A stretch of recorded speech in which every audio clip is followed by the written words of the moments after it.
Hi, good evening. Let's wait for another 2 minutes and see whether they're joining.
All right, I think we can start now. Yeah, they will join meanwhile. Okay, good evening. My name is Umair Hussain. I'm a PhD scholar in the Department of Mechanical Engineering at IIT Madras. And here I welcome you for the doubt session on of the for the course FEM Variational Method to Computer Programming. So, so this is in today's session we'll discuss the content of week 3 and the related doubts. And so until last 2 weeks we had discussed the variational method, variational principles, and how do we derive the governing equation for the given problem based on a minimization problem. And we saw how the a minimization problem is equivalent to the strong form or the differential equation, and which is again equivalent to the weak form or the variational statement, and how each of these three could be achieved from each other. And the next week we discussed the basic method steps in a finite element method problem, and then we discuss the numerical integration scheme.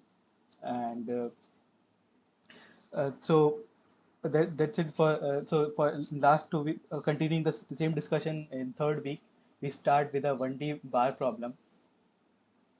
And so in a 1D bar problem, we had, first of all, I hope, is there any question related to past content?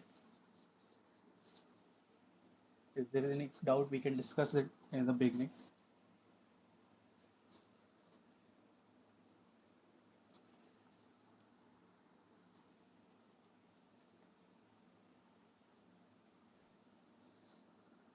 So far, it is okay. Okay. All right. Thanks. So then we can start. So now in week 3 we started with a structural problem choosing FEM. So in structural problems, we start with a 1D bar problem, and then later we'll discuss trusses, and then consequent weeks we will also discuss a beam problem. So in a 1D bar problem, so the governing equation is given here. So this is the basic second order differential equation for almost many similar problems, heat equation and others. So we had discussed earlier how to get to a weak form or the variational statement from a given differential equation. So we multiply the whole equation by the weight function and integrate it over the domain. And then we do the integration by parts and apply the boundary condition on the boundary term. And then we get a form which is in the form of A of U equals to L. With A is A is supposed to be a bilinear symmetric, and LV is linear. So then we discussed that we discretize it over over each element. So for each element, we can define the solution in terms of approximation functions, which is so here it's an approximation of the u using weight functions nj, sorry, the shape functions or the approximation functions nj, and the value of j is equal to the number of nodes, maximum value. So now we substitute these approximation into a weak form, and we get the equation here with this is a matrix Kij for an element. This is a vector of the solution for the element, and this is the right hand side vector, sorry, for the element. And this is supposed to be the point force in terms in the for the case of Bernoulli bar problem. I have to ask a question. Yes, ma'am. In the weak form, like you have written, A braces U comma V is equal to LV. Yes, So here we say that L is linear with V, and yes. A U comma V we say it is bilinear and symmetric. Now we'll say that it is bilinear, okay, because even since V is the variational statement, so U comma V comma U, if it is equal, then it is symmetric, and it is bilinear if it has two variables, that is U and V. So am I correct with that? It is bilinear because it has two variables u and v, and both are linear. Right, both are linear. Okay. Yes, yes, that's right. But it's not always going to be the case. We still solve the problems using FEM where A is not symmetric, or we'll also go to the extent that A is not linear. I, I'm not sure if we'll do that in the course, but there's something called non-linear FEM also. Okay. Okay, so right, so we have the equation in terms of uh, yeah, so we wrote the equation in terms of approximation functions, and we have a set of algebraic equations which we represent in terms of vector and matrices. So now the next thing what we need to do is to transform the coordinate system. So as we know that we are supposed to perform numerical integration to get uh, our matrices and matrix terms and vector terms. So in order to perform numerical integration, we need to we are going to use the Gauss quadrature rule, and for that we need our domain to be in the form of the natural coordinate system for the One mass of second. Earth. Yes, ma'am. Here in the integration, you have written K into U is equal to F into QI. Now, it is stiffness matrix into displacement vector is equal to the force vector. So, in the lecture, it was written that anything to the right hand side which does not contain UE, that is displacement as coefficient, that entire thing is force vector. So, here QIE is also a part of the force vector. Yes, yes, it is, but it is the point force. So Okay.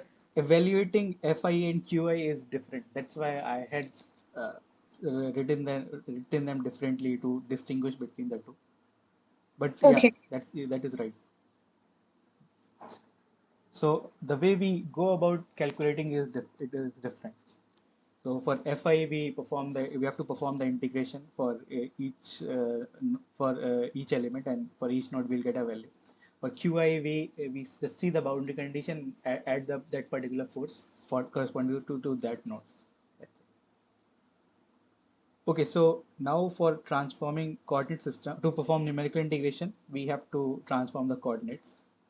For, So any element we'll be having in a domain, we'll transform it to the domain of -1 to +1, and in that process we'll have a transformation function for that particular element, and a Jacobian value for that particular element.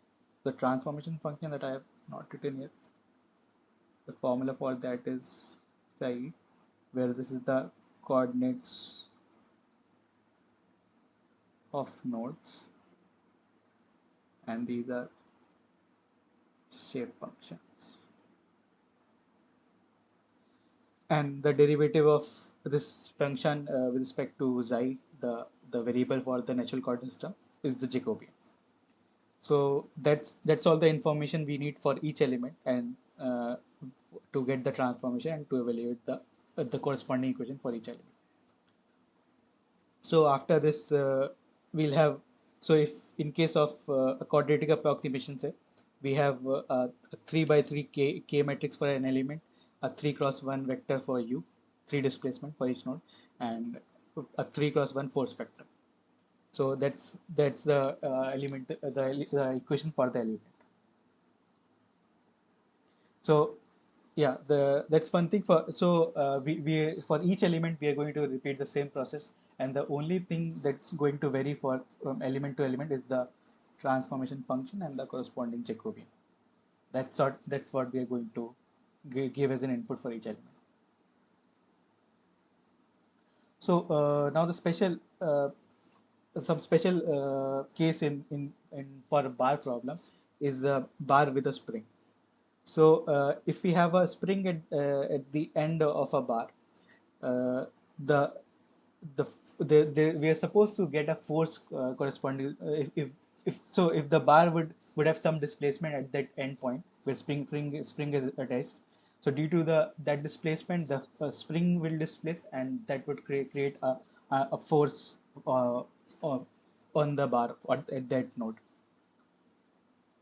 So the force in terms of displacement, if a spring is attached of a spring's constant k, would be this, and to adjust the corresponding uh, change in our equation, we'll need to add the spring constant k. So this small k corresponding to the k22 element if the node is node 2.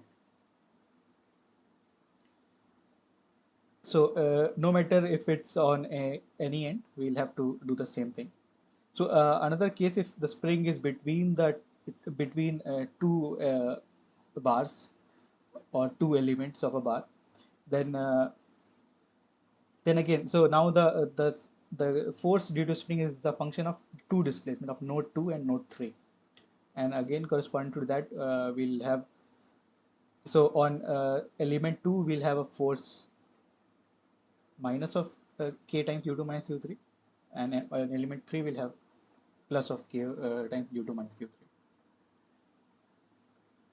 So now corresponding to each element, we'll add. So for the force 2 on node 2, we'll have to add k1 2 2, and for 2 3 we'll have minus k3. So you're getting it by this k is being added because of the displacement, this displacement term coming into force. This can be imagined something similar to what we did when we reduced the matrix when we applied boundary condition. Again, for corresponding to the force on node 3, we'll have the following changes in the matrix. Now, in the next part of this week's course content, we studied the truss problem. So, what is a truss?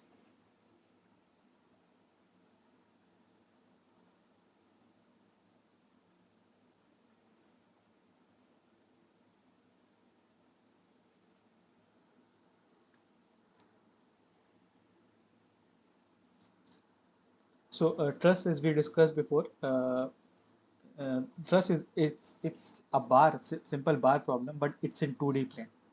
So, for example, we have a bar, 1D bar. We apply displacement to it, and we'll whatever displacement we'll get at each either each node, each end would be in same axis.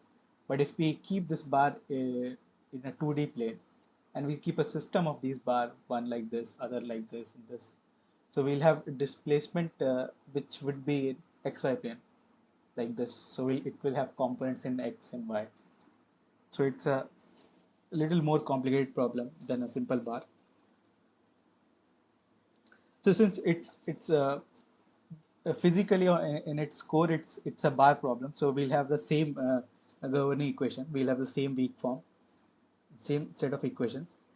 But the only thing is that the displacement that we'll get will be, so it will be along the bar. So if we have a bar 1 2 inclined here at an angle theta to the horizontal, we'll have its displacement u2 prime or u1 prime. So we'll say so we'll assume a different coordinate system for the inclined bar.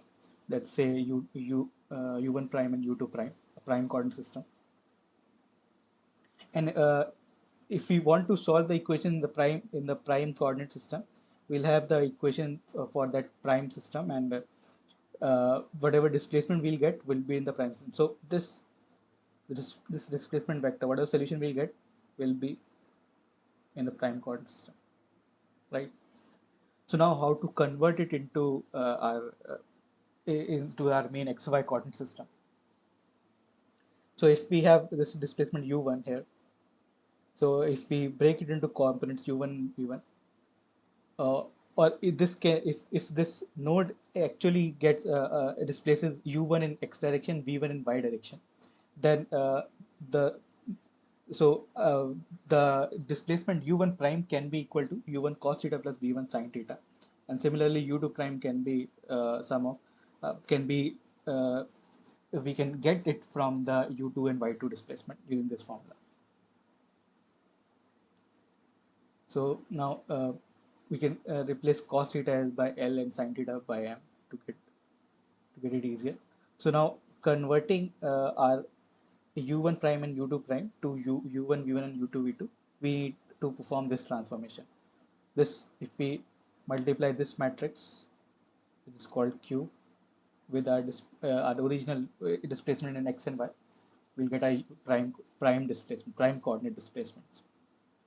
So that is what we are going to use. So if we replace our prime displacement variables into our equations, we'll have our matrix for a simple 1D case would have to be transformed in this way to get our displacement for in x and y direction both. So suppose for 1D linear limits, we know that our stiffness matrix is supposed to be like this. So if we transform it using our Q matrix, we'll have a 4 by 4 cross 4 matrix, because Q is in itself is a 2 cross 4 matrix.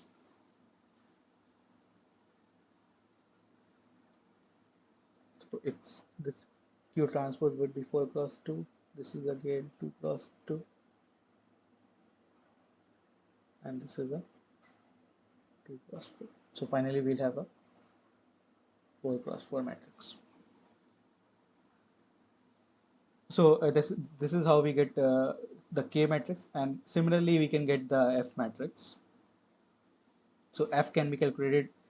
So in prime coordinates, F would be a 2 cross 1 vector, and if we multiply it with the Q, Q is L M 0 0 0 0 L M. So we'll get a, sorry, it's transpose, right?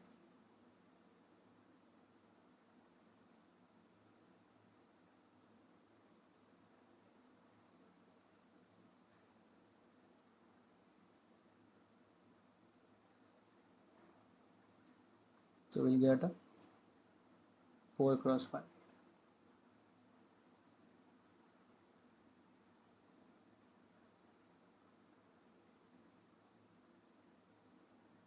So yeah, this we'll get a force vector like this. And for point loads, we'll have to directly add the corresponding load value to the corresponding node. So if we have a y force in y direction for at node 1, it will be added here, Fy node y. Force, this would be force in x direction for node 1. This would be force in,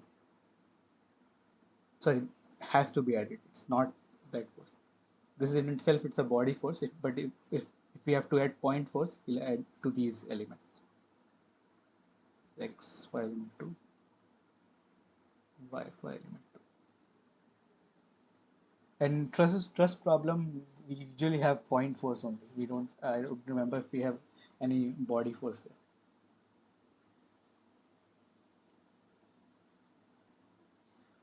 So one thing special here is in post processing, if we want to calculate stress, we have a direct formula to get it from the displacement. So this should be the, so this is the formula for stress. You can get directly from the displacement. Okay, so this was it for this week's content. We discussed a 1D bar problem in FEM, and then we did it for both linear elements and quadratic elements, and then we discussed the truss problem using 1D FEM.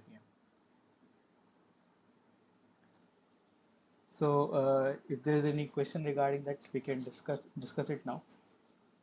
Otherwise, we'll move to the problem solving session.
Okay, it seems like there is no doubt here. Then we can move forward.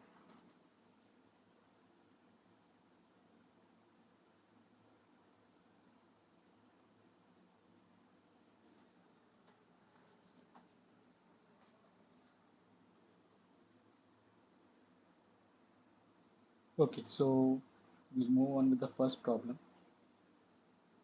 Numerically calculate the integral 0 to pi sin x dx using the Gaussian quadrature rule for r equals to 1, 2, and 3. Evaluate the error for each case. Okay, so first of all, if we are going to calculate the error, we need to find the integral value analytically.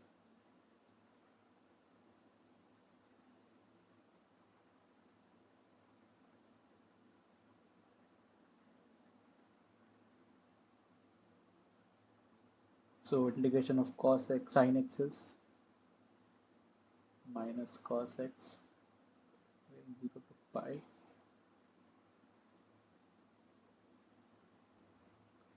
cos pi plus cos 0. What do we have? Minus of cos pi is minus 5. Cos 0 is 1. We have 2. So that is the analytical result.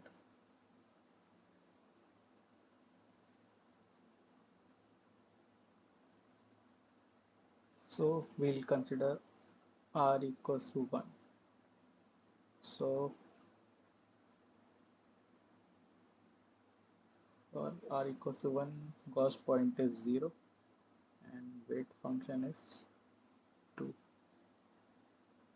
First of all, we need to transform the limits, right?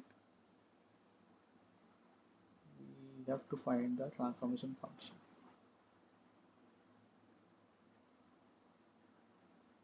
So at x equals to 0, we have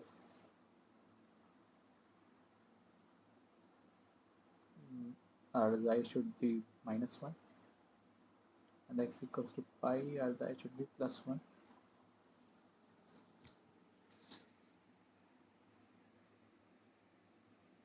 So we'll add it to a.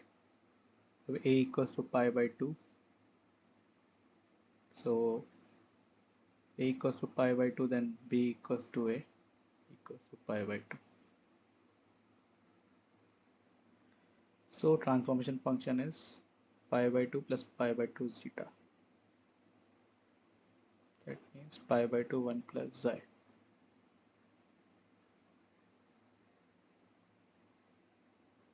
So our integration for r equals to 1 is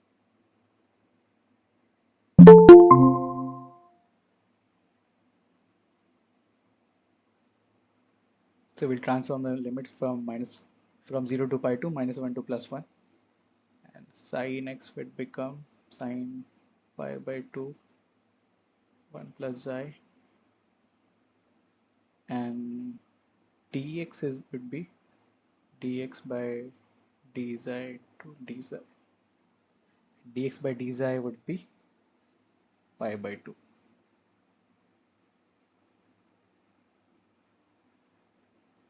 So for 1 point we have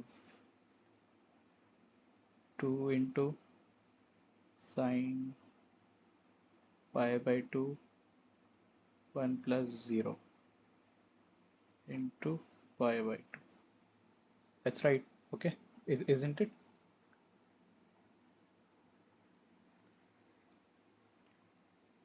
So we have sine pi by 2, that is 1.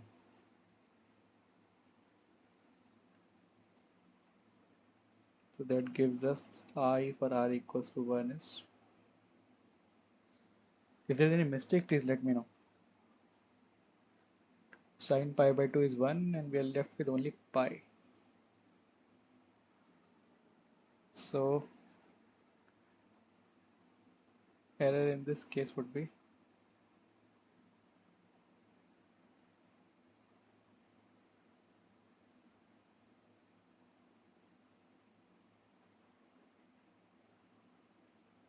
pi minus 2. It's approximately 1.14. Okay, we'll try with 2 points. For r equals to 2, what are the Gauss points? 0.777 or something 377. Let me check.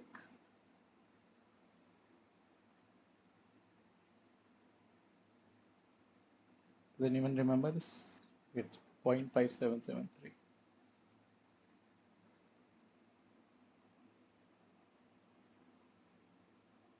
And our weights are 1 for both. So our integral for r equals to 2 would be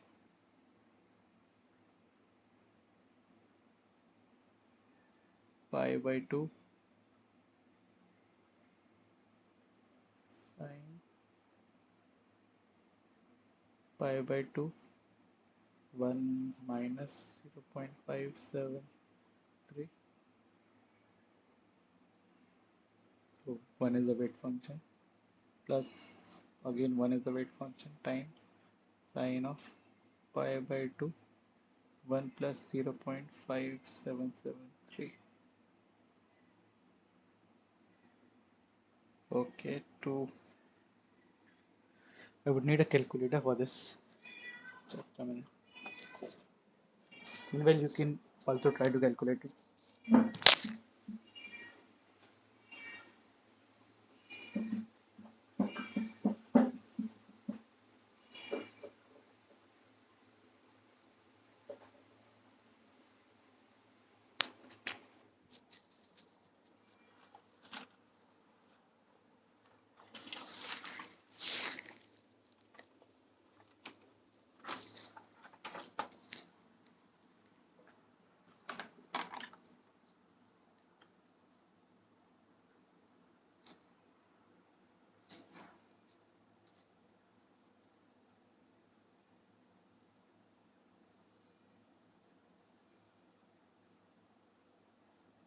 Sine of pi by 2 to 1 minus 0.577.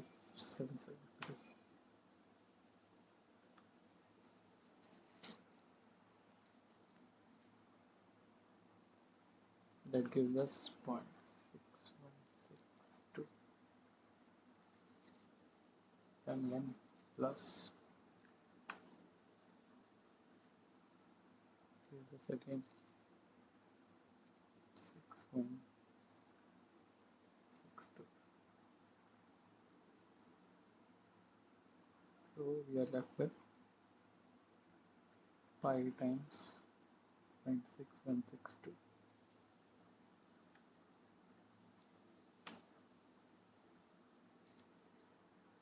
Okay, that's about 1.936.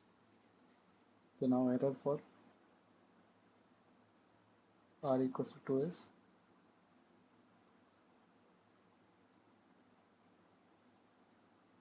we'll take mod of this. It's about 0.0639.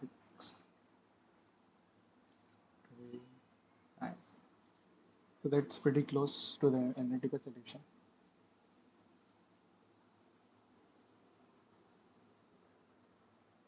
We'll try for r equals to 3.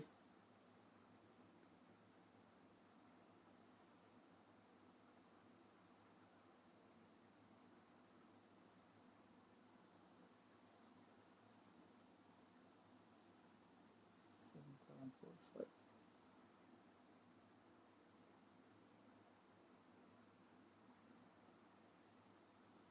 Weight function there 0.888.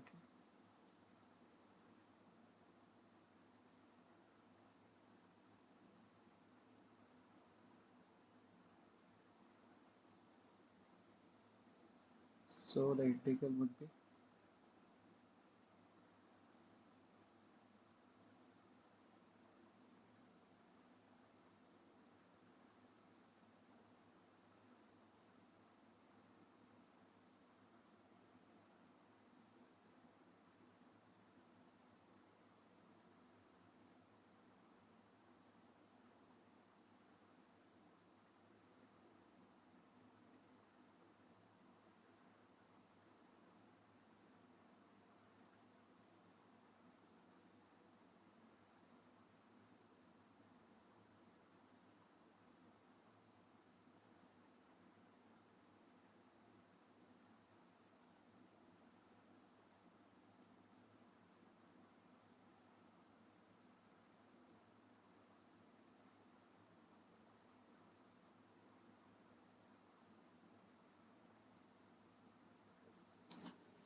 so yeah, that's a pretty big expression.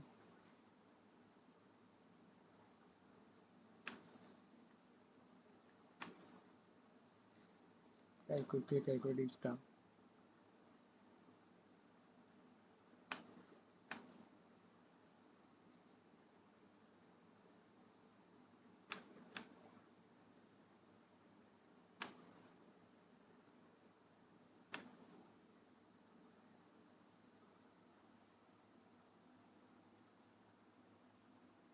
First term is anyway sine pi by 2 is 1, so it'll get 0.88.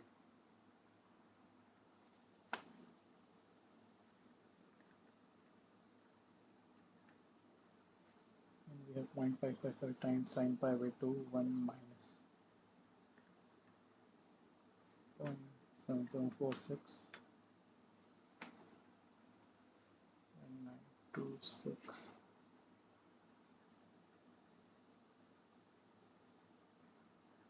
Suppose we'll get the same. Yeah, 0.1926.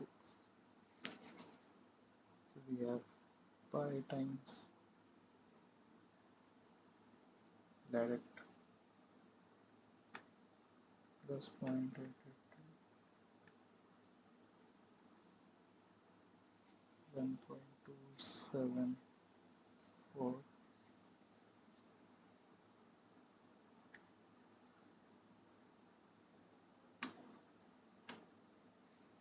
Now we are pretty close.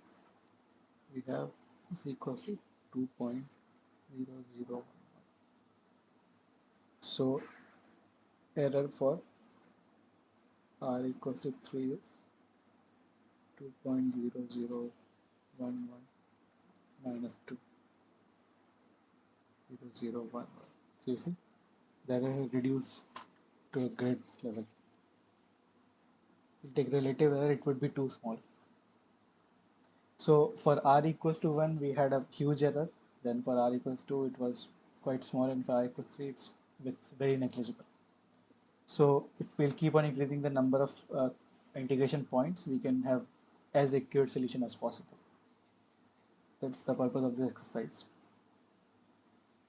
I hope this was clear.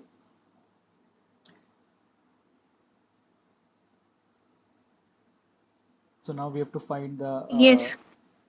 thank you. So now we have to find the linear mapping function for mapping the following domains to natural coordinate system and the respective Jacobians. So we have this domain 1 to 2.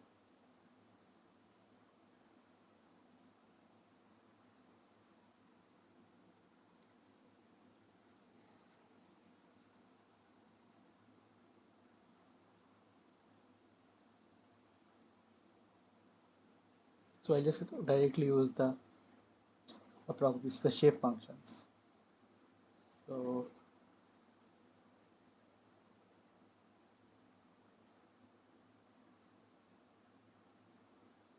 minus eta by 2 times, let's write the expression once, n1 n1 x1 plus n2 x2. So for the first case, it would be 1 minus zeta by 2 times 1 plus 1 plus zeta by 2 times 2. So we are left with 1 minus 2 plus 1 would be 3 by 2, and minus zeta by 2 plus zeta would be zeta, zeta by 2. Here 3 plus zeta by 2, and Jacobian would be dx by d zeta equals to half.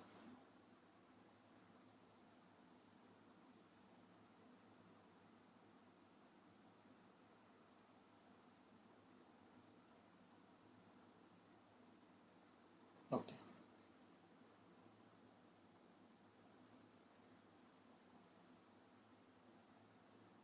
So then we have for domain 3 to 4,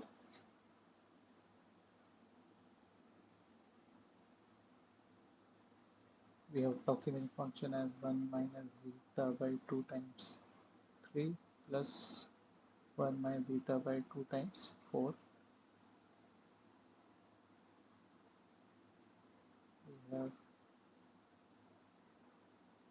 We have 3 by 2 plus 4 by 2, that's 7 by 2. And then we have minus 3 zeta by 2 plus, sorry, this is plus. Then we have plus 4 zeta by 2, that makes it zeta by 2. Again, the Jacobian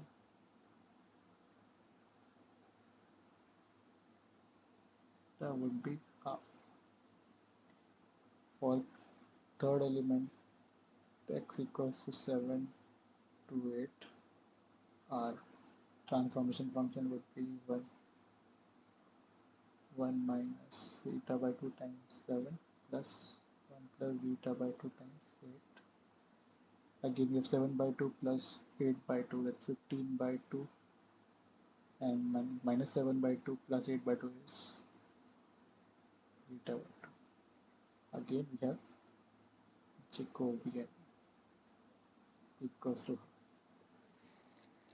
So, uh, what observation can we, what inference can we take from these results?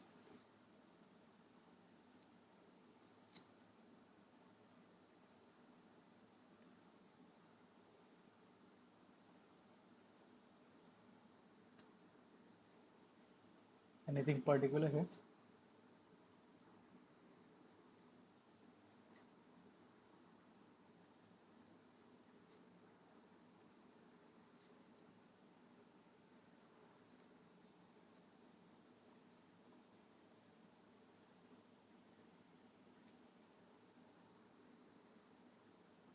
The value of Jacobian is constant for all cases. Yes, that's right. So for the case of 1D linear element, uh, the value of Jacobian is always equals to 1 upon length of element. Sorry, LE by 2. LE by 2. So in all these cases, the length of element if you see is always 1. 1 to 2, 3 to 4, 7 to 8. So this can help us reduce a lot of extra calculation that we need to do for a 1D FEM. So every time if we know our discretization, if we have same length for each element every time, we can just straight away give the Jacobian to be LE by 2 for each element. So this can be useful, right? By the way, I was hoping to ask that I am not discussing, since we have programming also in this course, but in our quizzes we don't have any particular programming question. That's why I'm not discussing in the such programming exercises in these problems. But if you have any specific doubt in programming, you are welcome to ask here, because it would be would not be feasible to for me to code here and explain each thing here. So if you have any specific doubt with that, you can, of course, ask. So we'll move on to the third problem. So for a quadratic shape function of this form, k equals to a times. So this prime means the derivative of the shape function, and m is another matrix. M is usually known as the mass matrix. That is the here the for k it's the product of the derivative of the shape function. For m it is the product of the shape functions, and f again we know the force vector. So find the number of integration points required for these to solve these integrations. If each ax, bx, cx, for first case, if each of these is a constant. For so if we'll consider case A, all these are constant.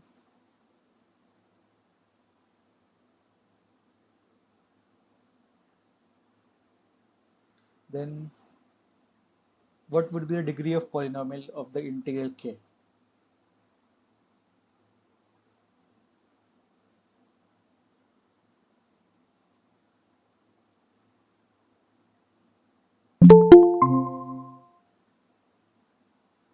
So what would be the degree of polynomial for k?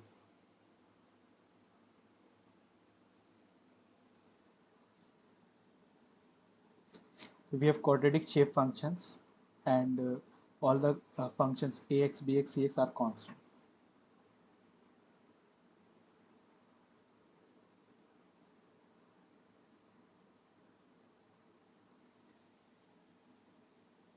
Any idea?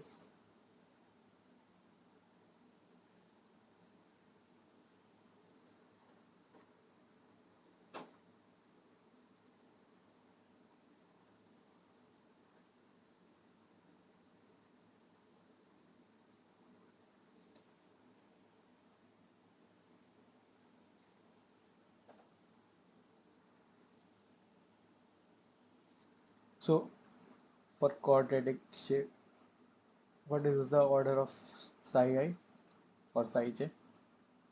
It's 2, right? And the derivative of psi I, what would be the order of that?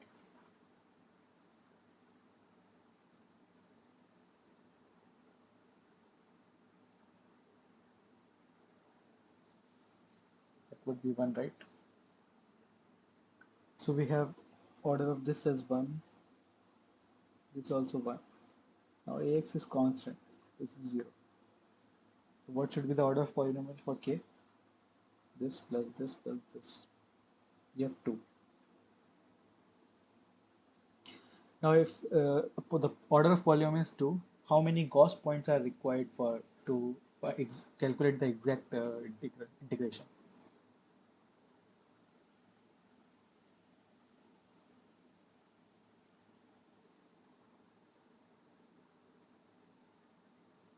So what was the formula?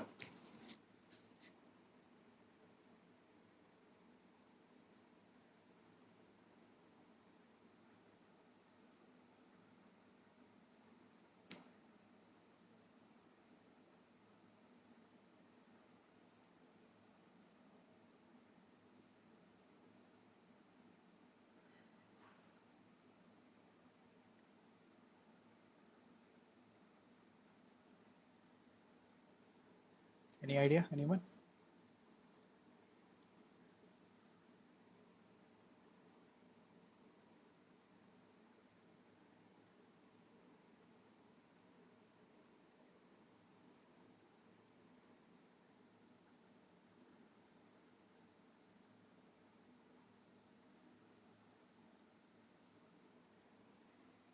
So if R is the number of Gauss point, or if P is even, so the formula is P by 2.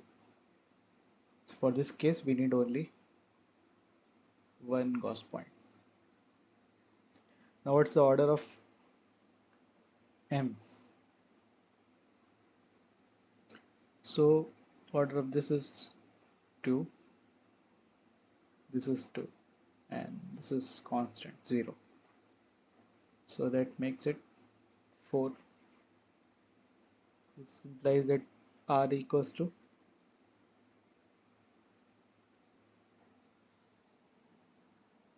2, right? Again, for the case of F,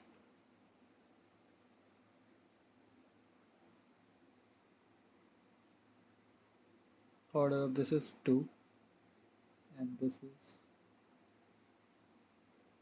constant, so it's 0. So this is 2, so R would be again 1. So if A, B, and C are constant functions, to calculate K exactly, we need one Gauss point. For F, we need one Gauss point. For M, we need two Gauss points. Now, second case,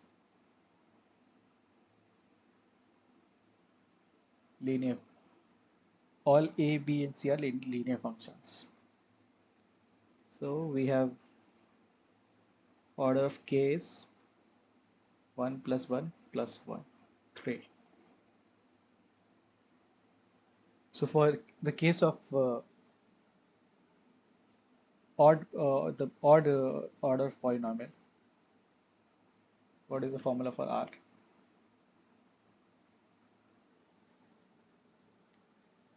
Any guesses?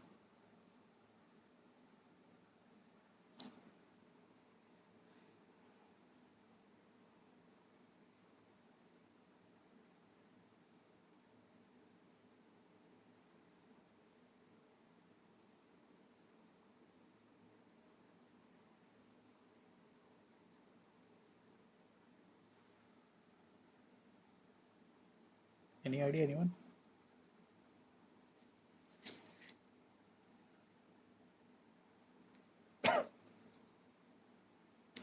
So for case of odd order, we have formula p plus 1 by 2. So here r equals to 3 plus 1 by 2 is 2. For m, our order is 2 plus 2 plus 1. That's 5. So r equals to 6 by 2, 3. Then for f, we have 2 plus 1, 3 again. R equals to again 2. So if a, b, and c are linear functions, then to get exact integral value, we need 2 Gauss point two for k, 3 Gauss point for m, and again 2 Gauss point for f. So I hope this was clear. There's no doubt for it. The purpose of this exercise is to determine how many Gauss points do we need to evaluate particular integrals, especially for the case of our matrices and vectors in FEM.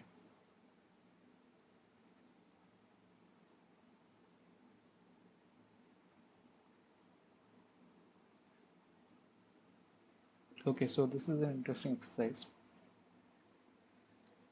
So we need to calculate k, m, and f for if a, b, and c are 1 for the element ranging from 1 to 2.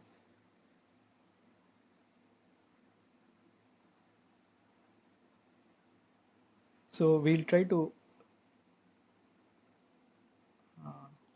okay, we'll try to first determine the integer statement for this particular the given coordinate system. Then we'll try to see if we can convert it into the natural coordinate system. So what are the approximation functions for this element? Anyone any idea? We discussed it in the earlier class, I think last or before.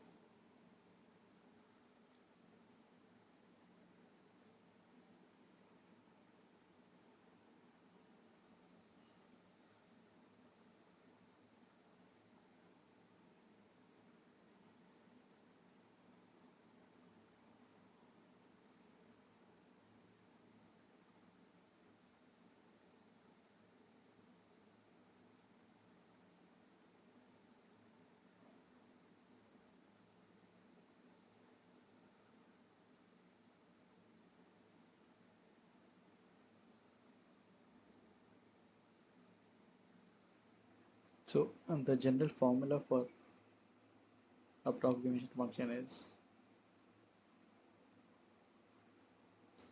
okay, it's for node 1 it's I write it here, sorry,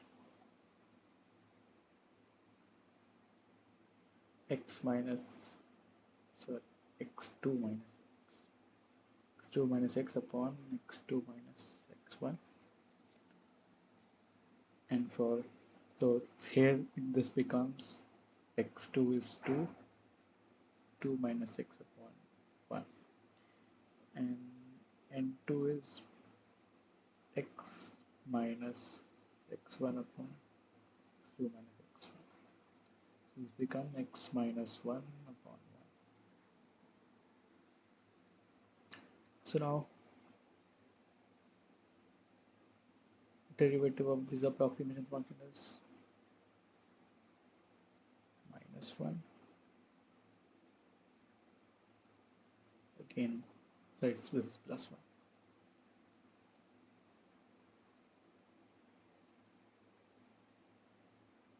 So our k is equal 1 to 2, a is 1, right,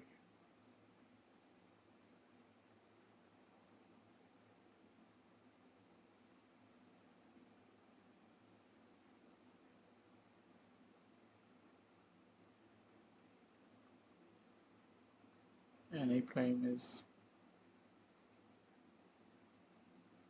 okay, write it like this.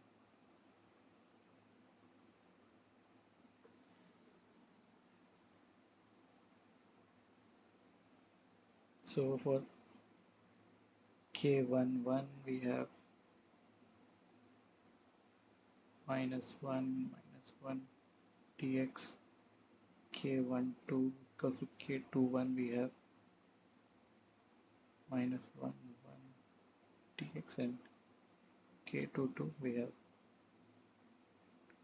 1 into 1 dx. So these are pretty straightforward integrals, very easy to calculate. So integral of 1 is x, and limit is 2 to 1, 1 to 2. So 2 minus 1 will be 1.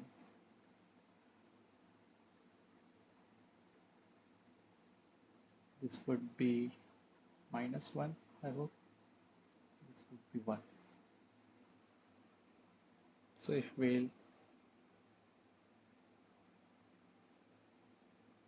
try to write k, we'll have 1 minus 1 minus 1 1.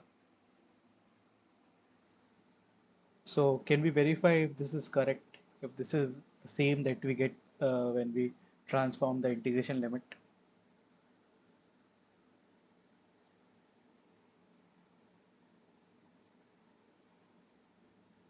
Anyone, any idea?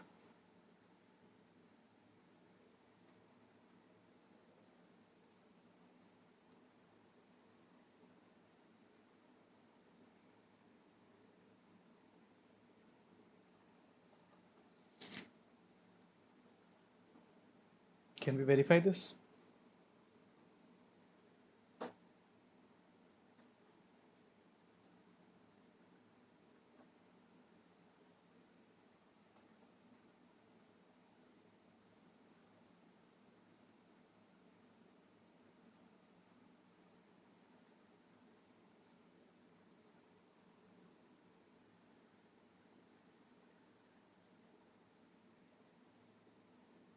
Anyone? I hope I am audible.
Okay, so in this week's contents, we studied 1D bar problems. So if you remember, k for 1D bar for linear image is ke by f 1 minus 1 minus 1 1. And in our case, the length of element ranging from 1 to 2 is 1, and AE is nothing but AX in our case, which is again equals to 1. So this will become 1 minus 1 minus 1 1. That is exactly same thing that we got here. So we can verify that this is correct.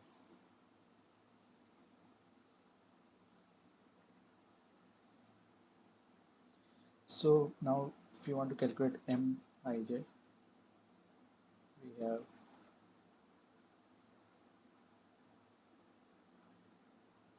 Vx which is equals to 1. So we write Ni into Nj dx. So each term for m, 1 is 1 to 2, 2 minus x square dx, m1 2 equals to m2 1,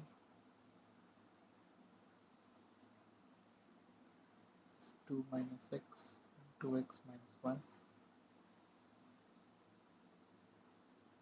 dx, and 2 2 is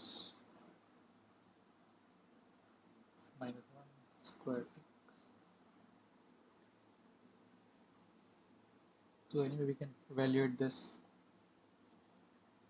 and get Mij, the M matrix. Similarly, for Fi, we have integral 1 to 2. C is 1, so we have Nitx. So F1 is integral 1 to 2, 2 minus x dx. F2 is integral 1 to 2, x minus 1 dx.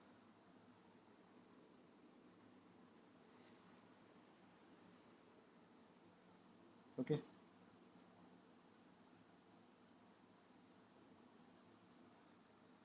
So if we can test to transform the coordinate system for f here, it's simpler. So a transformation function would be 1 minus zeta times 1 plus 1 plus zeta times upon 2 times 2. So we have 1 by 2. So we have 1 by 2 plus 1 by 2 is 1, and minus zeta by 2, sorry, it's not 1 by 2, 2 by 2, it's 3 by 2, and minus 1 by 2 plus 2 by 2 is plus zeta by 2. We have 3 plus zeta by 2, and Jacobian is half.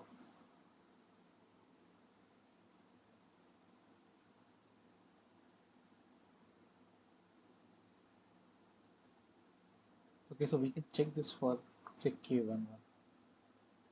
K11 minus 1 to 1, and we have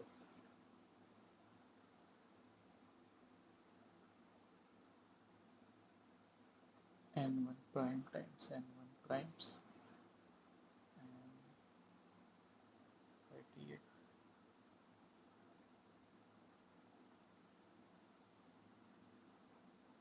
D zeta by dx.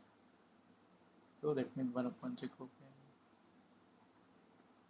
into 1 upon Jacobian into Jacobian times d zeta. So we have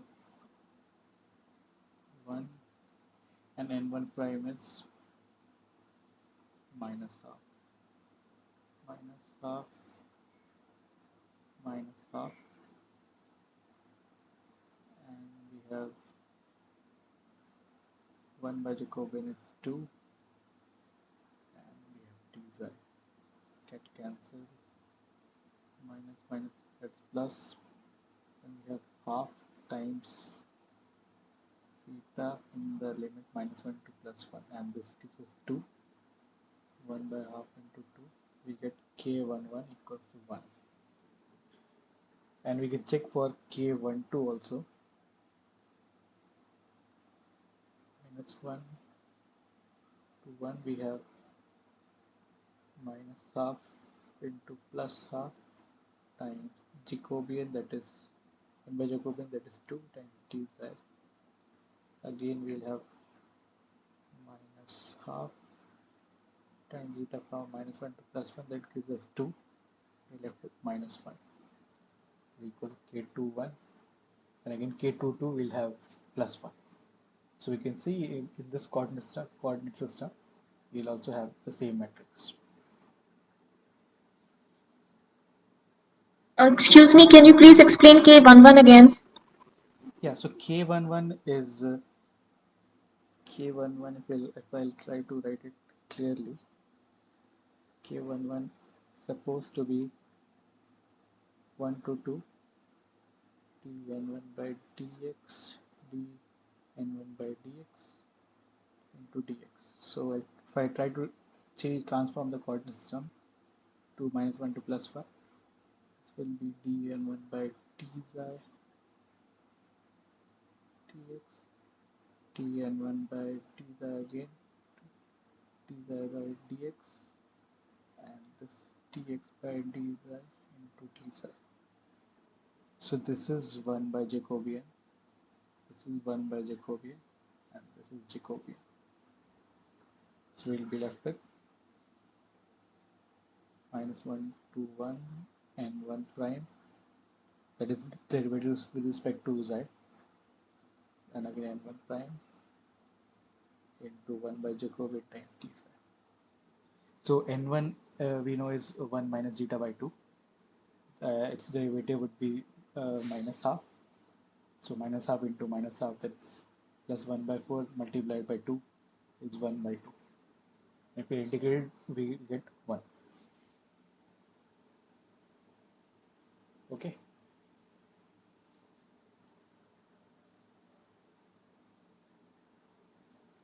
Is that fine?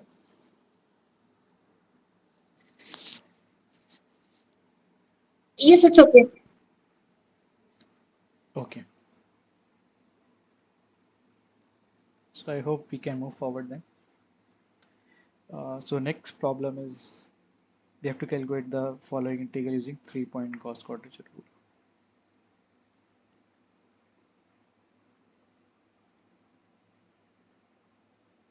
So we have integral from point 1 to 1.3.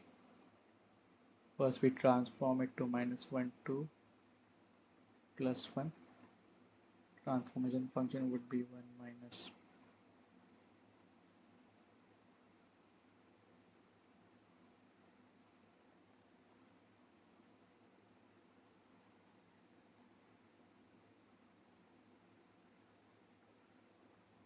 into 0.1 plus 1 plus 2 into 1.3.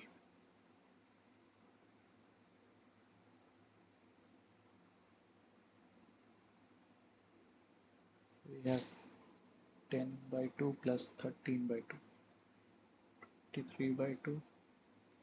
Then we have again minus 10 by 2 plus 13 by 2. So up to 20.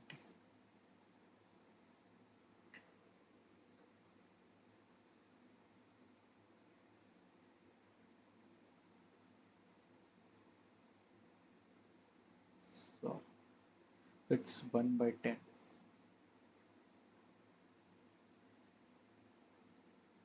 This is 13 by 10.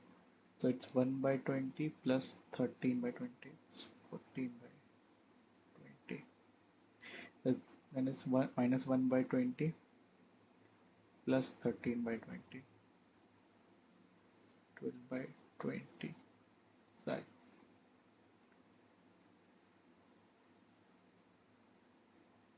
So that is 7 plus 6 psi by 10.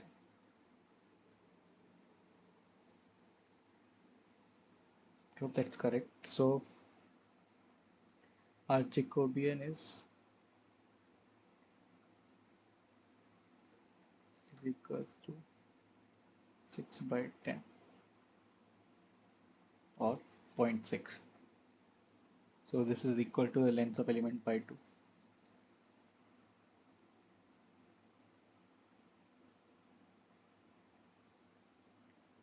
Now our integral is minus 1 to 1. 5x would be 7 plus 0 0.6 xi times e to the power minus 2 times 0 0.7 plus 0 0.6 xi.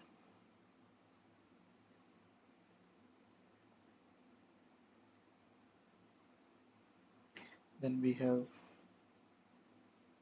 Jacobian times t.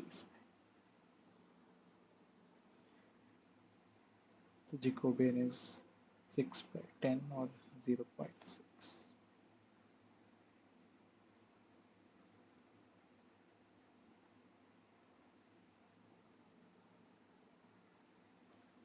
So if we'll apply the Newton's, Gauss quadrature rule,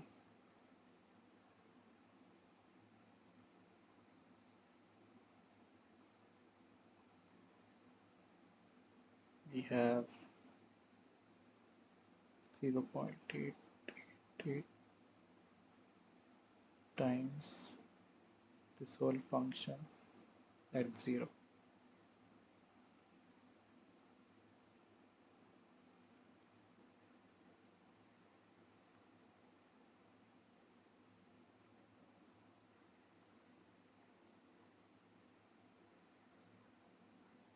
plus 0.555 times this whole function x.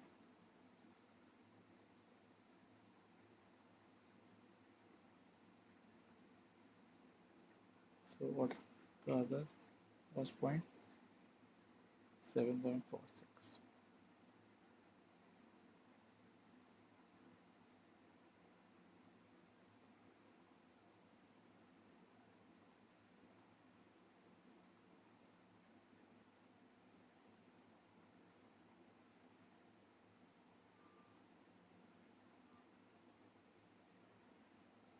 Times e to the power minus,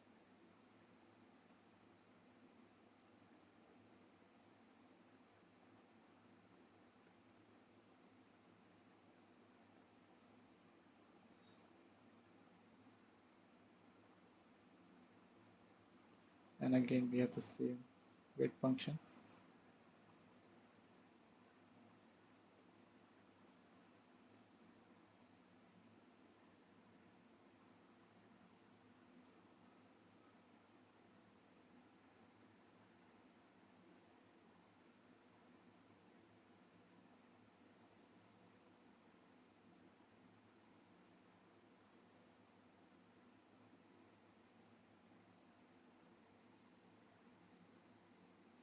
Okay, and this is multiplied by the weight function. It's a pretty big expression.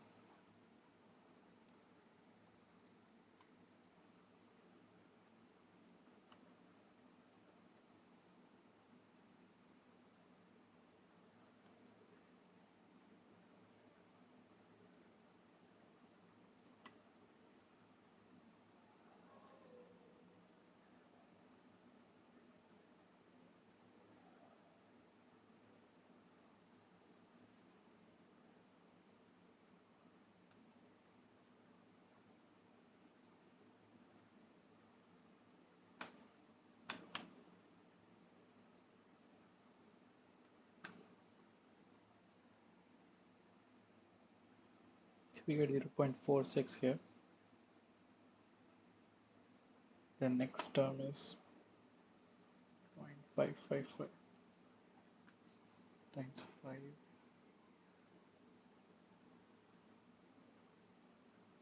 0.6 into zero point 0.7 plus 0.6 into 0.7746 times e to the power minus 2 times zero point 0.7 minus 0.6 times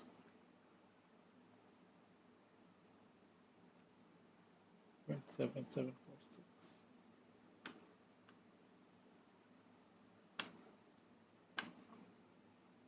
It is 0.2449. Then again we have same weight function and just need to change the sign.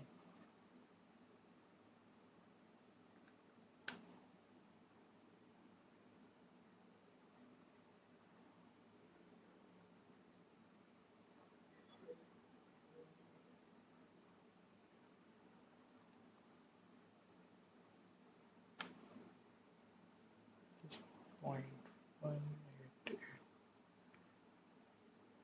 So we have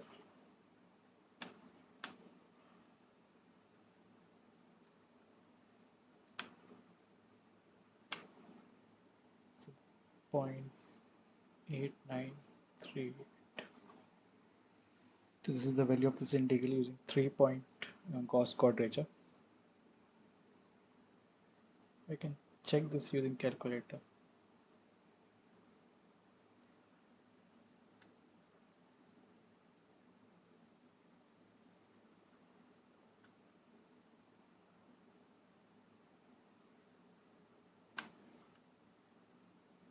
Five x into e to the power minus 2x. TOL 3 limit.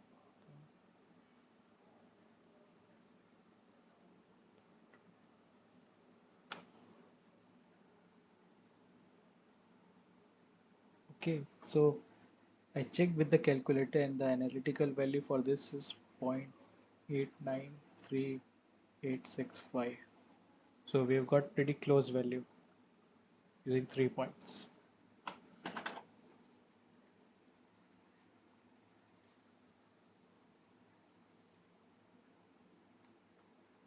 Okay, so we have to in next problem.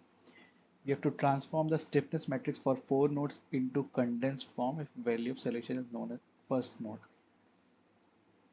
So we have been given some stiffness matrix for four nodes K11, K12, K13, K14.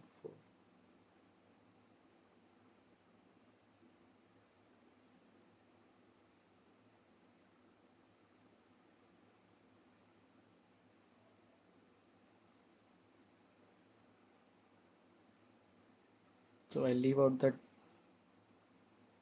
the half diagonal part. Suppose we have displayed U1, U2, U3, U4. We have some force vector F1, 2, F3, F4. So first of all, what is the condensed form?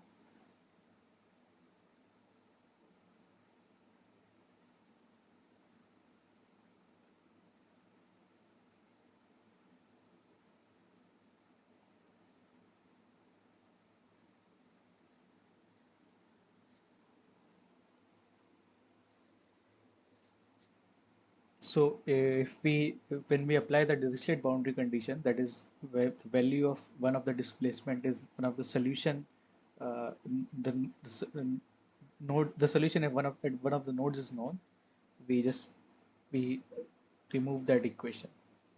So if this is known, then we'll remove this first row and first column of the matrix, and we'll have to modify our force vector. This would change here. So what we directly do is we'll write the rest of the matrix like this,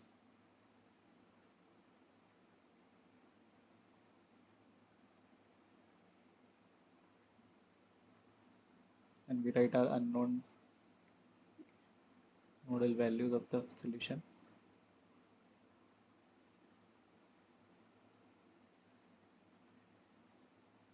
And now our force would modify it. So F2 would be F2 minus U1 times K12. F3 would be U1 times K13. And F4 is again 4 minus U1 times K14. So is that clear? I hope this is straightforward. Or is there any doubt in this?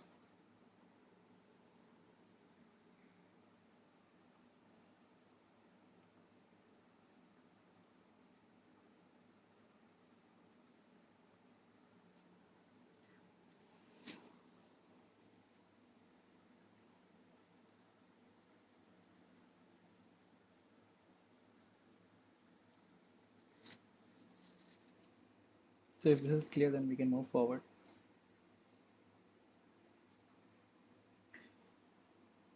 So we'll try to solve a simple 1D problem, 1D problem. That is the heat conduction problem. I think we have not done heat conduction problem in class, but we can still try based on what we have done in 1D FEM.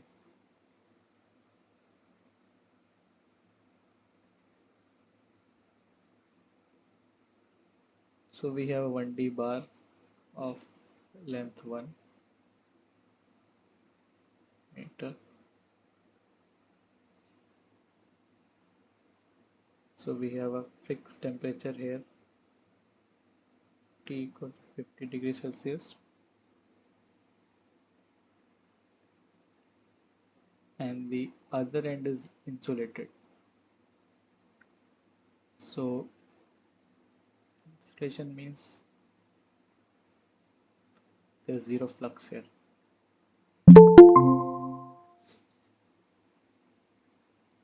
So if we have a heat generation throughout this bar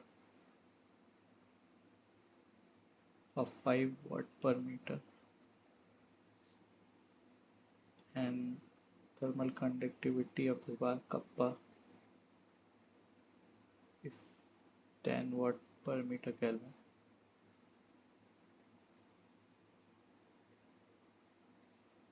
So we can try it. So we can try this using FEM. We can break it into two elements. Or we can try simply with one element. Take one element, one linear element. So first of all, for a bar for a 1D heat transfer, steady state heat transfer, we need to write the weak form, of course. So the equation is similar to the what we have in for 1D bar.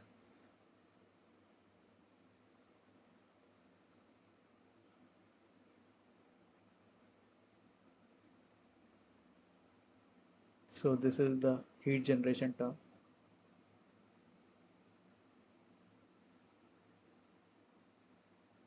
And if we'll write the weak form, we'll have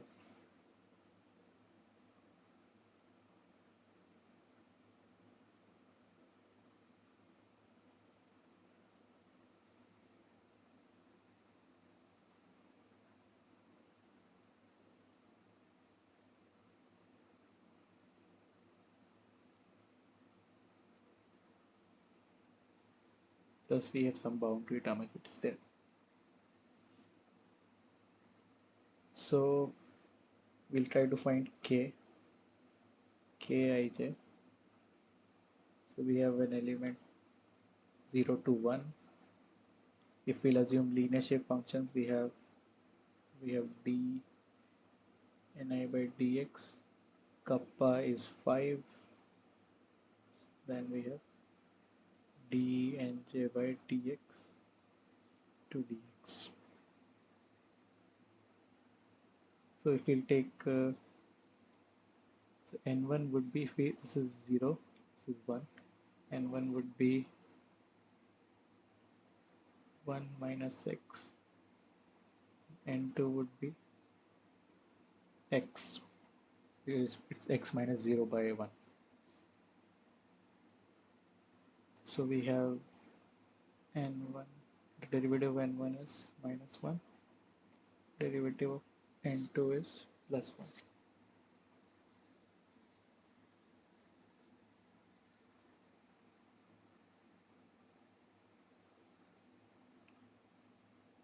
So our k11 would be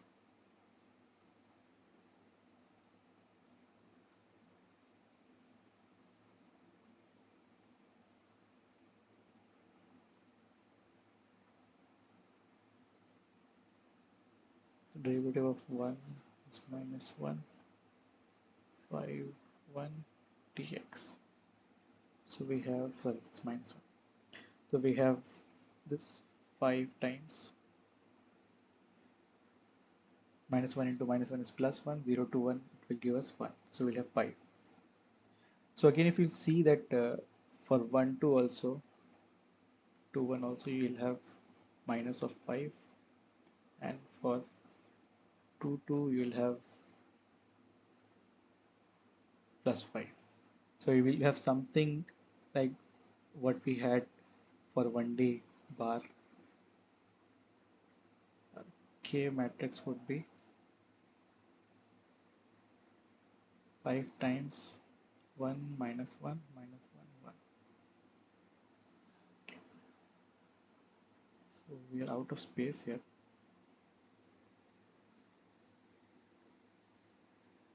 Try to move this stuff here.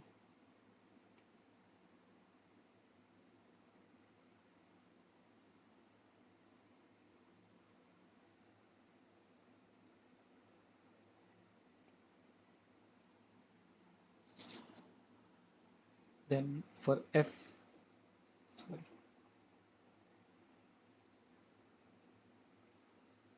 for F we have,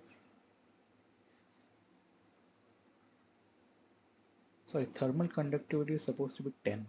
I got that wrong. 10, this is 10, this is 10, this is 10, this is 10, this is 10.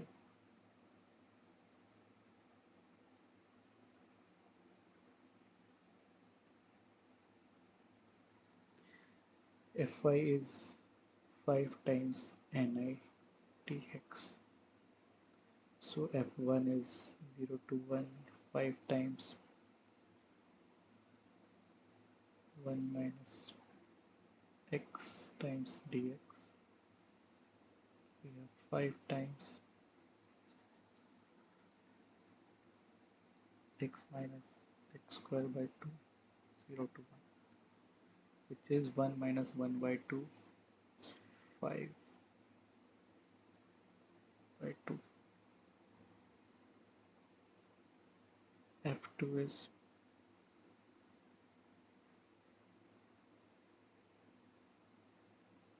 0 to 1, 5 times x dx,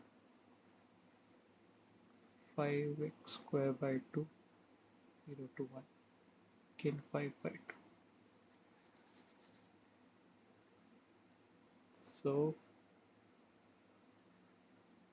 So our equation would be 10 minus 10 minus 10, 10, T1, T2, 5 by 2, 5 by 2. So these are the two equations we have, and we know uh, T1 is 50. So 10 T2, 5 by 2 minus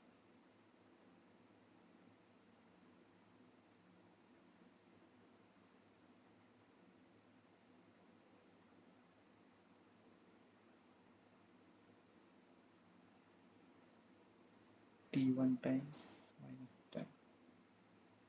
So this becomes T1 is 50, this becomes plus 500. 10 T2 is 500 plus 5 by 2, that's 1005 by 2. So T2 becomes 1005 by 20.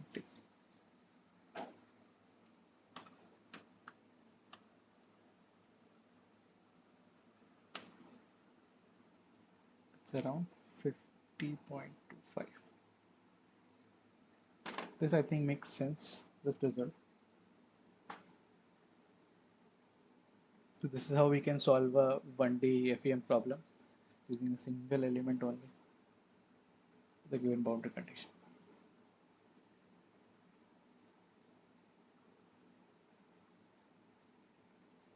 Okay, so I hope this was clear here.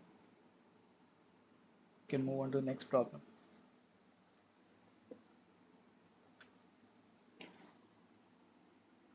And if there's any doubt, please let me know. So now we have been given a structure of 1D elements connected together. So we have three elements, 1, 2, and 3. And these three elements are connected together at single point with some rigid plate.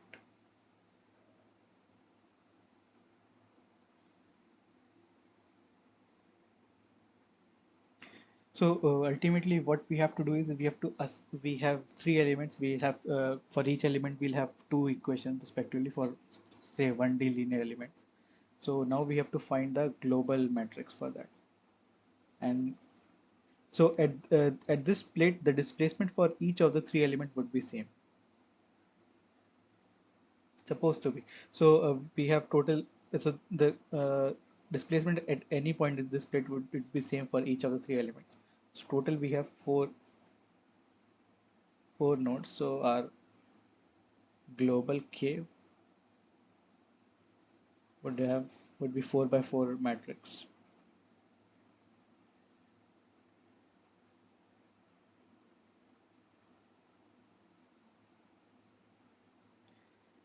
So how do we go about that? So in 2D FEM, this is technique is very useful. We form what is known as connectivity matrix. So connectivity matrix is a matrix where each row represents each element and each column represents the local nodes for each element. So size of the connectivity matrix B is supposed to be uh, number of elements times number of local nodes. So in our case, we have three elements. So this is three. And since we are considering 1D linear elements, this would be two.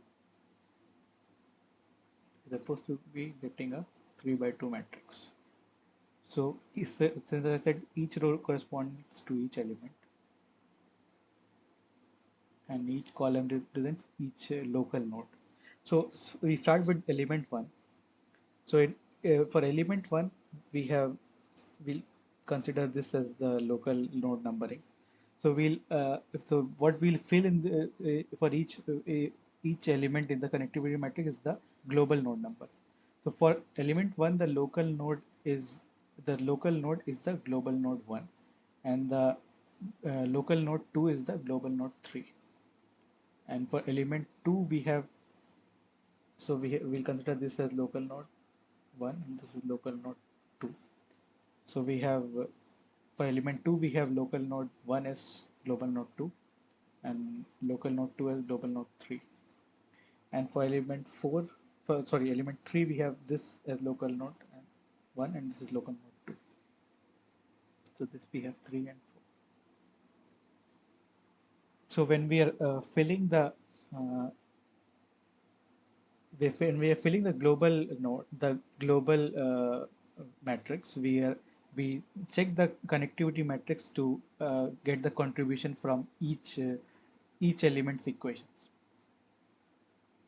Suppose we'll have for each element we'll have a k k11 e 12 e 1 21 e k 22 e.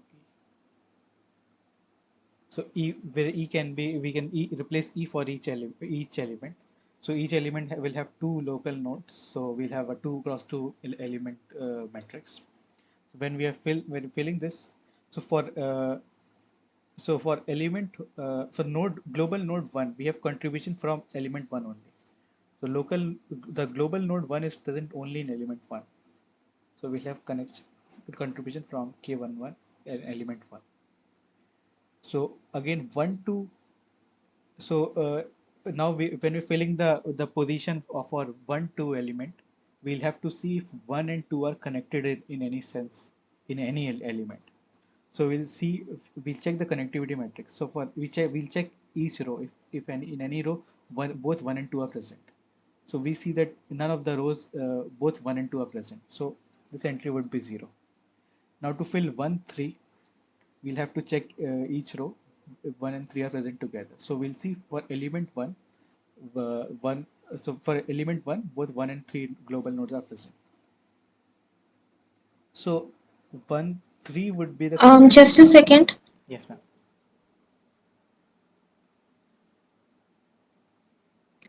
Here in the B matrix, global degree of freedom number 2. For element 1, the global degree of freedom defined is 2. Should it not be 1?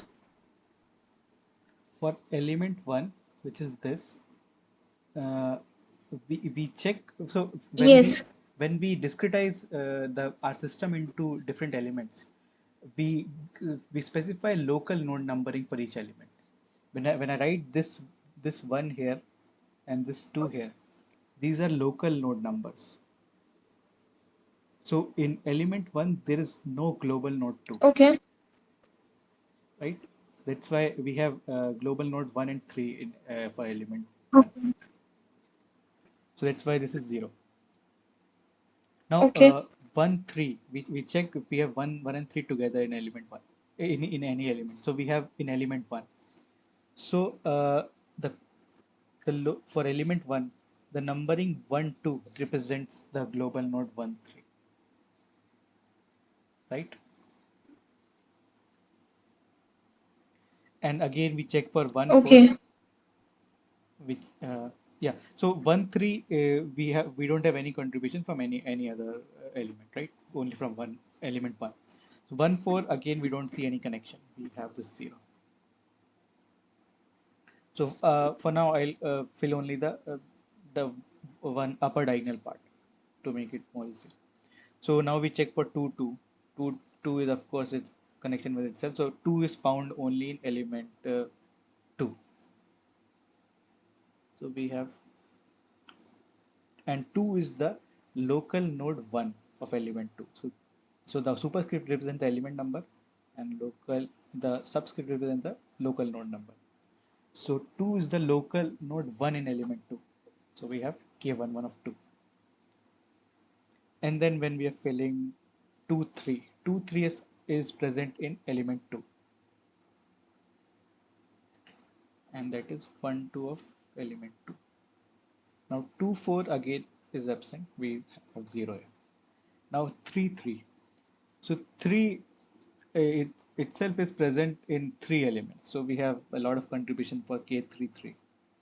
So K33 for element 1 is it's the second node. So we have K22 for element 1. Then for element 2 we have again second node. Then for third element it's the first node. So we have three contributions for 3, 3. And 3, 4 we have this in element 3, and that's 1, 2. Again K4, 4 is only present in 4 is present in element 3 only, so that's from element 3, and the contribution 2, 2. So for lower diagonal, we can take it's symmetric. We can take from lower part. We can check, for instance, 2, 1 would be 0, since 2 and 1 are not together, and 3, 2 would be K2, 1 from 1. So you see the contribution is symmetric, but uh, so if this at this play position we have 1, 2, we'll have 2, 1 from element 1. So, but in reality, this whole matrix being symmetric depends on the respective elemental matrix being symmetric, isn't it? So this matrix is only symmetric if K12 for element 1 is equals to K21 for element 1, and likewise for each element. So this is how we assemble the global matrix. If so, for a domain like this, where we line up each of the element in a simple straight sequence, here there it's not an issue to assemble the global matrix. But the global matrix, it becomes a tedious job when the elements are not arranged in serial fashion. So we saw this trouble when we solved the trust problem. And of course, when we'll have 2D FEM problems, this would be even more tough. So this exercise gives a glimpse to that problem. So we have now a trust structure.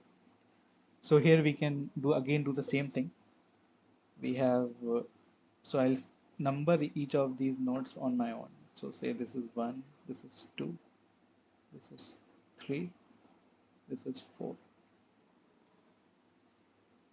So again, how many elements do we have here? We have element 1, element 2, element 3, element 4, we have element 5.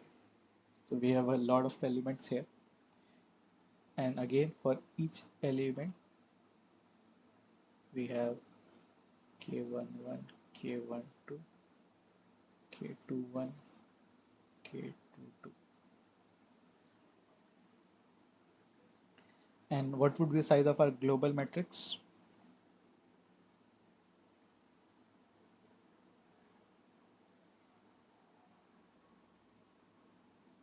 This is supposed to be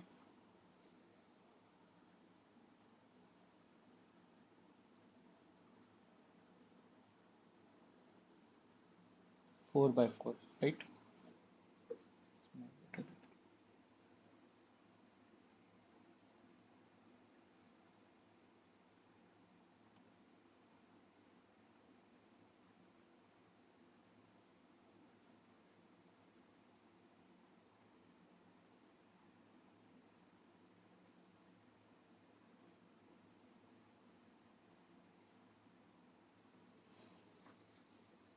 So now we'll try to see, or to make things easier, we can always form the connectivity matrix.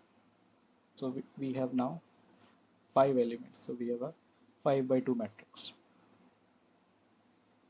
So for element 1, we have global node 1 and 2.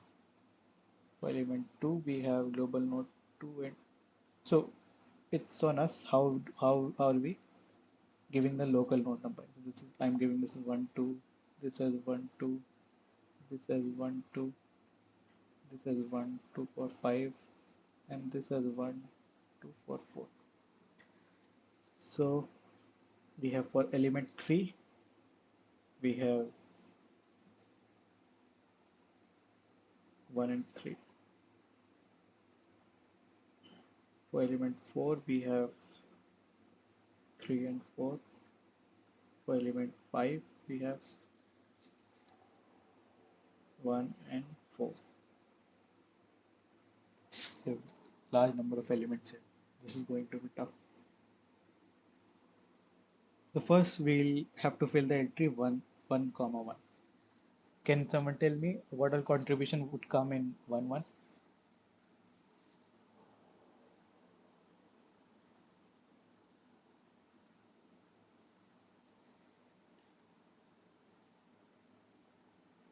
Anyone? First of all, node 1 is present in how many elements?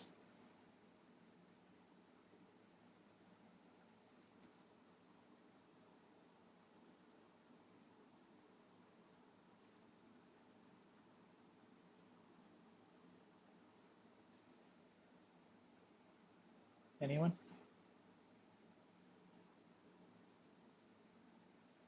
Two elements.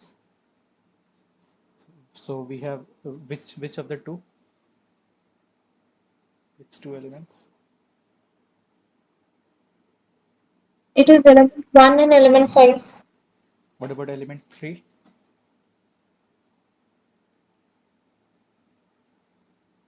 Yeah, sorry, element 3, yes, as well. So we have total 3 contributions for 1. So one, so node 1 is local node 1 in all the 3 elements, right? So we can safely write k11 from element 1, k11 from element 3, k11 from element 5. So what about 1 2?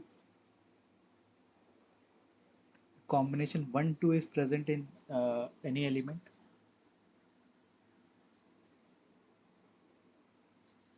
Only in element 1. Yes. So for element 1, 1 is global node 1 is local 1 and global node 2 is local 2.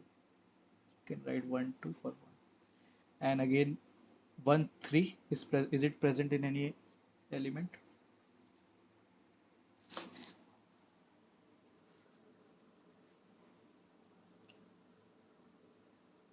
Third element. Yes. So 1 3 for third element. And 1 4,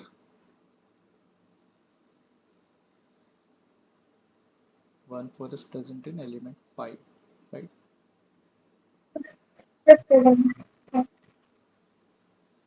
So this is not there. This is k12. K12 of element 3. So element global 3 is local 2 for element 3. And similarly for uh, for fifth element, we have 1 2 for fifth. So again we'll start write only diagonal half. So 2 2. 2 is present in how many elements?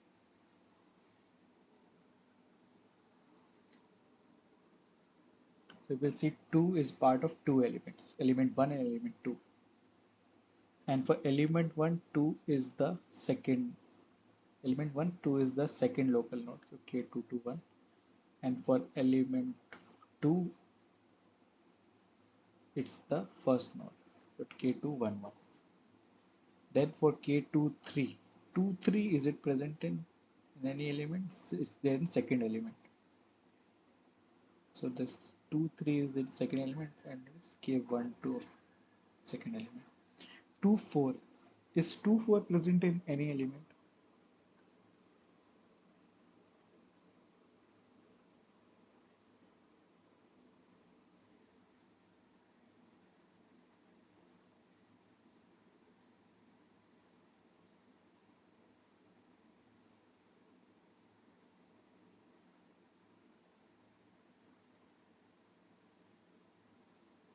Is it?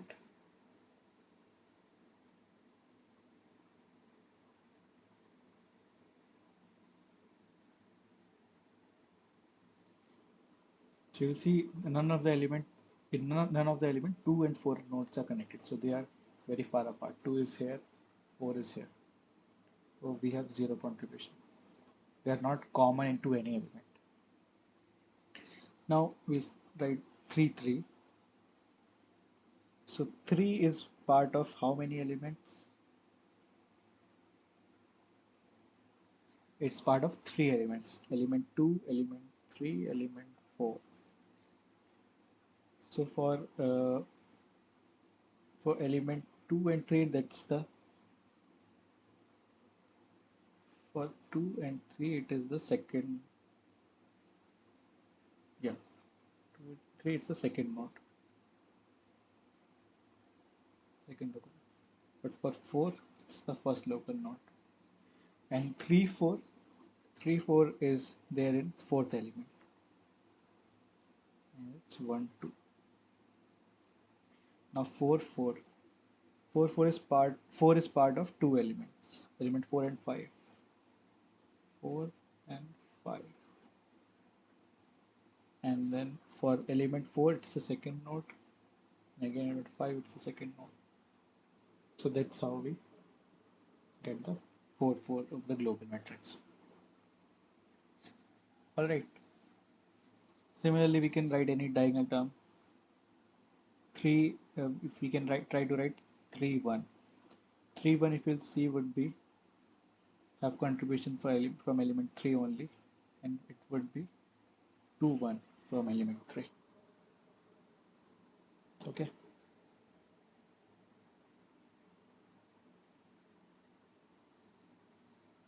I hope this is clear. This looks a bit tricky, especially when we are doing manually. We have to uh, keep a lot of things in mind. But once we are able to develop a program logic for this, it's it's very easily done by a program. So since in the class, I think this connectivity matrix thing was not discussed. Maybe I don't know if it will be discussed for 2D elements. But for truss elements, I saw that knowing this thing would be very helpful. So I thought of introducing this concept. So if there's any doubt here, please let me know, or else we can move forward.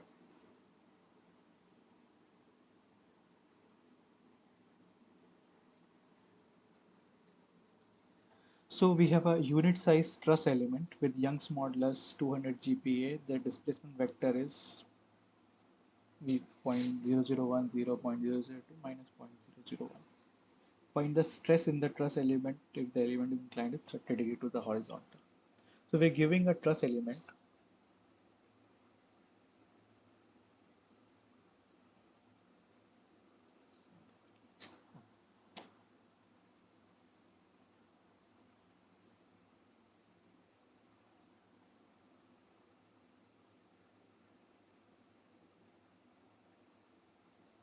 So this truss element is inclined in 30 degree,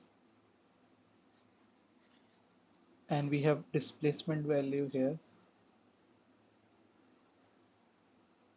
This is point, this is node 1, this is node 2, this is point 0, 0, 1, this is 0, this is point 0, 0, 2, and this is minus point 0, 0, 1, so this is negative direction.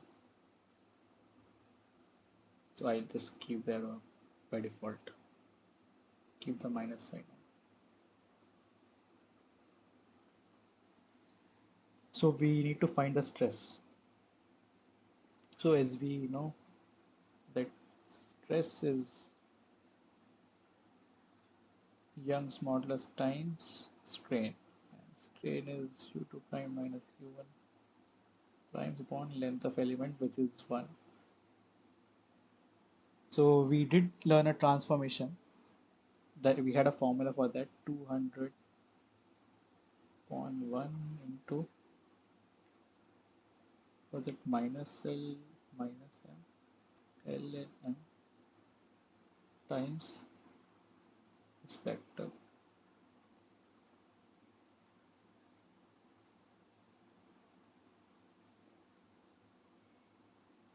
I hope this was the formula.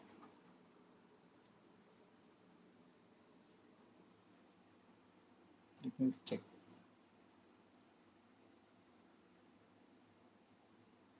Yeah, minus L minus M, LM. And sorry, L is cos theta, I hope. Yeah, L is cos theta, M is sin theta. So L is cos 30, M is sin 30. This is half, and this is 3 by 2. I hope I remember this correctly.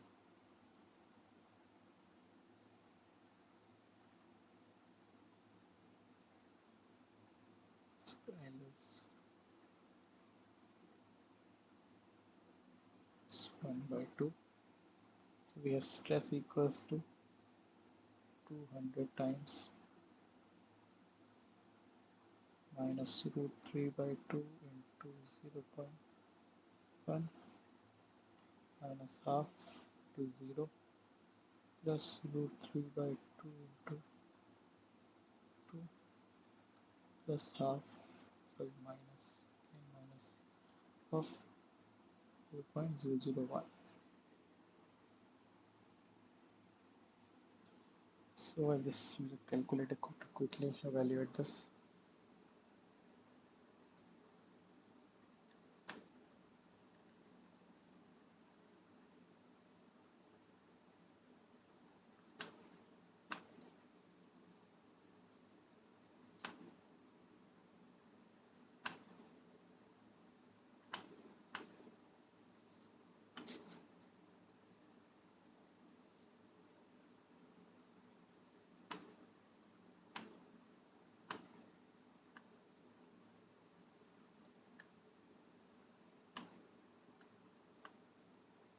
So this is 9 by 3 by 2.001 minus half to 0 root 3 by 2 into 0.002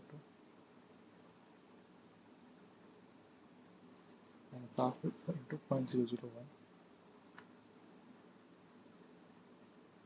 into 200 in, so that's gigapascal, 200 10 to the power 9.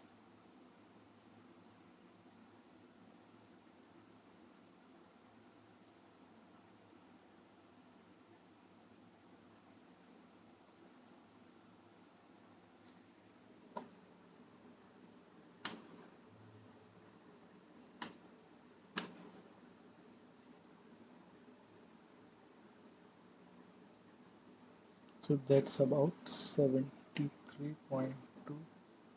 megapascal.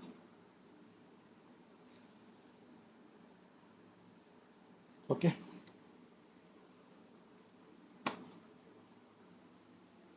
So yeah, this is how we can calculate the stress directly. And think we are out of time now, so we can we can finish here. Meanwhile, if there's any doubt, we still have 2 minutes to discuss that, or if you can take more time, that's not a problem. So if there's any doubt, we can discuss that now.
All right. So if there are no doubts, then we can conclude the session here.